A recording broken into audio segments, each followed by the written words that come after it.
महाकवी वामनदादा कर्डक विचार आणि कर्तृत्वालाही सलाम करतो. या महाकवी वामनदादा कर्डक साहित्य संमेलनाचे संमेलनाध्यक्ष विलास संतीकरचे, स्वागताध्यक्ष रविकांत भाऊ तुपकर, शाहीर डी आर इंगळे सर, आमचे मार्गदर्शक डॉक्टर चव्हाण सर, मंचावरील सर्व मान्यवर, मंचासमोर उपस्थित अनेक मान्यवर या ठिकाणी उपस्थित आहेत. जिल्हाधिकारी कैलास वानखडे सर उपस्थित आहेत.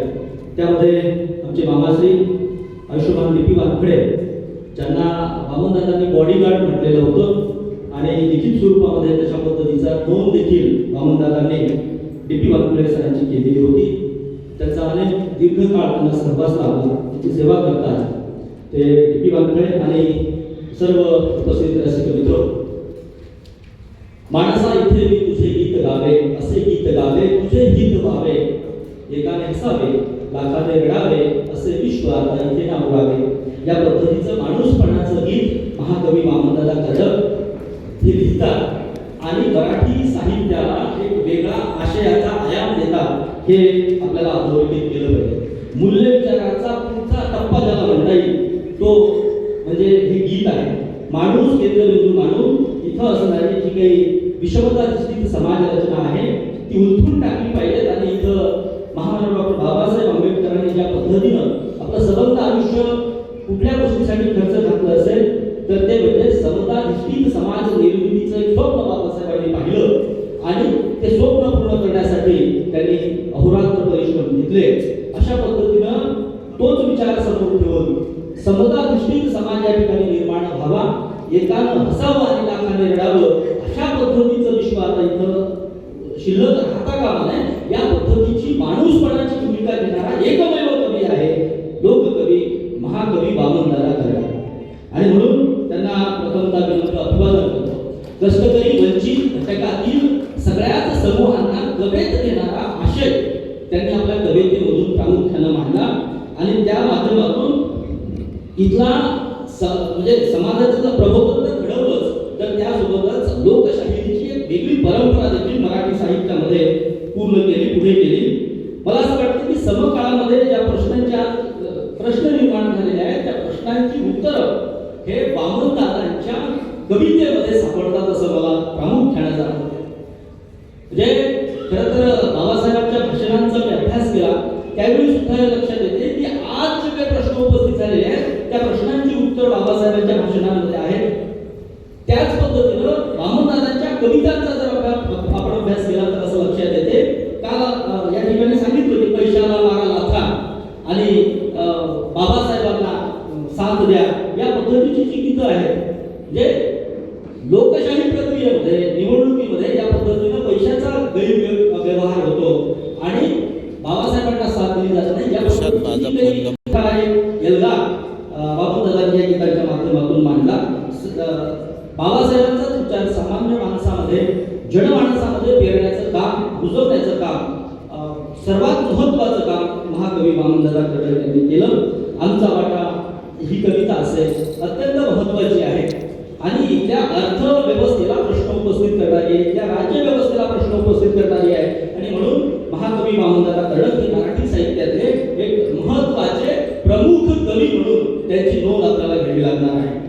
या साहित्य संमेलनाचा मूळ हेतूच आहे की महाकवी वामनदादा कर्डक हे मराठी साहित्यातले एक महत्त्वाचे कवी आहेत, महाकवी आहेत. हे अधोरेखित करण्याचा प्रयत्न या संमेलनाच्या निमित्तानं संयोजकांनी केलेला आहे आणि तो अत्यंत महत्त्वाचा आहे.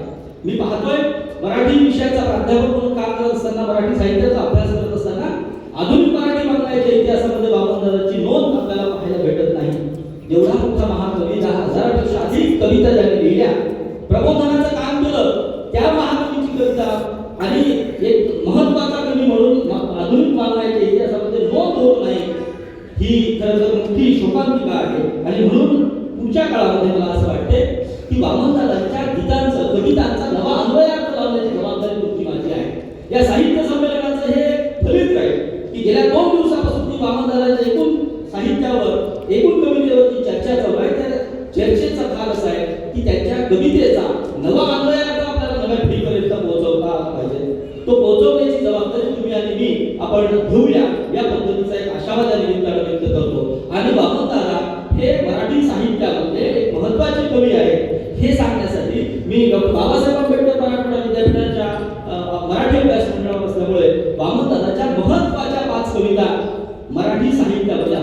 कामासाठी लावल्या. पहिला निर्णय होता की या पद्धतीनं ते मानसा इथे असेल, तुफानातले दिवे असेल, सांगू किती मी दादा, अशा प्रकारच्या 5 कविता मराठी साहित्यातला महाकवी म्हणून दादांच्या त्या कविता मराठीच्या अभ्यासक्रमामध्ये आपण लावल्या आणि ते काम करण्याचं संधी मला मिळाली.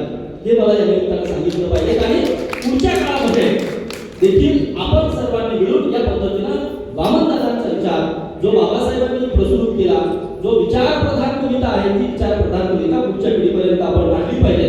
दुसरा एक भाग आम्ही करतोय, प्राध्यापक आकांक्षा सोनवणे स्टेजवर आहे, त्या देखील महाकवी वामनदादा कडक यांच्या कवितेतील मूल्यदर्शन आणि सामाजिक जाणीवांचा समाजशास्त्रीय दृष्टीनं वेगळ्या अंगाने आम्ही अभ्यास करतो आहोत. येईल म्हणजे मराठी साहित्यातले महत्त्वाचे कवी, मराठी साहित्यातले एक महाकवी म्हणून त्यांचा अभ्यास यापूर्वी झालाच आहे, परंतु समाजशास्त्रीय दृष्टीनं त्यांनी वापरलेल्या प्रतिमा असतील, त्यांनी वापरलेल्या शब्दकळा असतील, त्यांचा अभ्यास आम्ही वेगळ्या पद्धतीने करण्याचा प्रयत्न पुढच्या काळामध्ये करणार आहोत. संक्षिप्त स्वरूपामध्ये वामनदादांबद्दल बोलत असताना म्हणेल की 20व्या शतकामध्ये आंबेडकरी साहित्यानं खऱ्या अर्थानं सामाजिक न्याय, समता आणि मानवतेच्या मूल्यांना केंद्रस्थानी आणलेला आहे.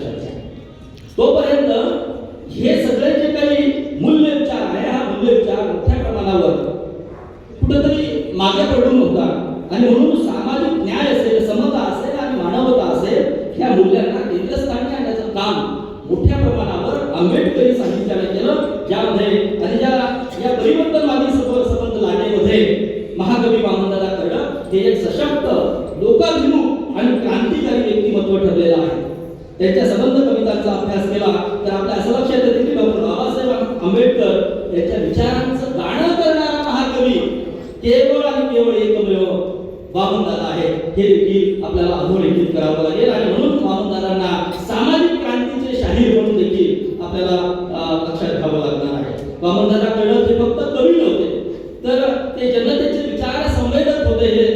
ही गोष्ट प्रामुख्याने आपण लक्षात घेतली पाहिजे आणि त्यामुळे ते खऱ्या अर्थानं सामाजिक जाणीवा आविष्कृत करणारे महाकवी ठरतात, हे देखील आपण लक्षात घ्यावं. महाकवी वामनदादा कडक यांच्या संबंध कवितांमध्ये धीमविचार आहे, समानतेचा लढा आहे, माणुसकीची भूक आहे आणि शोषणाविरुद्धचा आवाज आहे, हे प्रामुख्याने केंद्रस्थानी त्यांनी आपल्या कवितेच्या मांडलं आणि त्या पद्धतीच्या अनेक कविता, विचारप्रधान कविता प्रस्तुत केल्या. सातत्यानं विचार मांडणारी कविता वामनदादांची आहे. ते केवळ रंजन करत नाही, क्रांतीचा विचार करते. लक्षात वामनदादांची कविता ही रंजनाची नाही तर क्रांतीचा विचार करणारी आहे. महामानव बाबासाहेब आंबेडकरांची समग्र चळवळ, समग्र विचार, समग्र आंदोलन असतील, भाषणं असतील, याचा सार आणि अर्थ अत्यंत सोप्या भाषेमध्ये, कमी भाषेमध्ये मांडणारा सशक्त, प्रचंड प्रतिभेचा धनी असलेला कवी म्हणजे महाकवी वामनदादा कडक आहे. हे आपण खऱ्या अर्थानं लक्षात घेतलं पाहिजे. क्रांतीचा विचार सातत्यानं समाजामध्ये त्यांनी केला. प्रबोधनातून समाजाच्या जागृतीचं आणि परिवर्तनाचं महत्त्वाचं काम त्यांनी केलं. त्यांच्या कवितांचे अनेक दाखले आपल्याला देता येतील, वेळेअभावी मी त्याचा नव्या संस्कृतीचा प्रस्ताव आहे. तो केवळ अन्यायविरुद्धचा आक्रोश नाही, तर मानवतेच्या नव्या संस्कृतीसाठीचा तो प्रस्ताव आहे, नव्या समाज घडणीसाठीचा तो विचार आहे, हे देखील आपण लक्षात घेतलं पाहिजे. त्यांच्या कवितांमधून एका नव्या समाजाचे स्वप्न फुलतात, जिथे माणूस, जात, पात, धर्म, भेद हे सगळं गळून जाते आणि माणूस केंद्रबिंदू राहतो. त्यांच्या कवितांनी मराठी साहित्यात लोकशाहीरांचा एक स्वतंत्र प्रवाह निर्माण केला आणि आंबेडकरी चळवळीच्या सामाजिक सांस्कृतिक इतिहासाला एक काव्यात्मक रूप देण्याचं काम महाकवी वामनदादा कडक यांनी आपल्या कवितेच्या माध्यमातून केलं. मित्र, या महाकवीचं हे कर्तृत्व की त्यांच्यामुळे खऱ्या अर्थानं जनमानसामध्ये, खेड्यापाड्यामध्ये बाबासाहेबांचा विचार पोहोचला, हे खूप मोठं, डोंगरा एवढं मोठ्या काम महाकवी वामनदादा कडक यांनी केलं. त्याच्या शब्दात शेवटी धीमविचार तुझा विठ्ठलाचा भार आहे, सुखाचे द्वार आहे, शिलाचे भांडार आहे. मला या ठिकाणी सर्व बोलण्याची संधी दिली त्याबद्दल त्यांचे मनपूर्वक आभार व्यक्त करतो. आपणही सहन केलं, आपलेही आभार मानतो आणि थांबतो. धन्यवाद. जय भीम. धन्यवाद सर.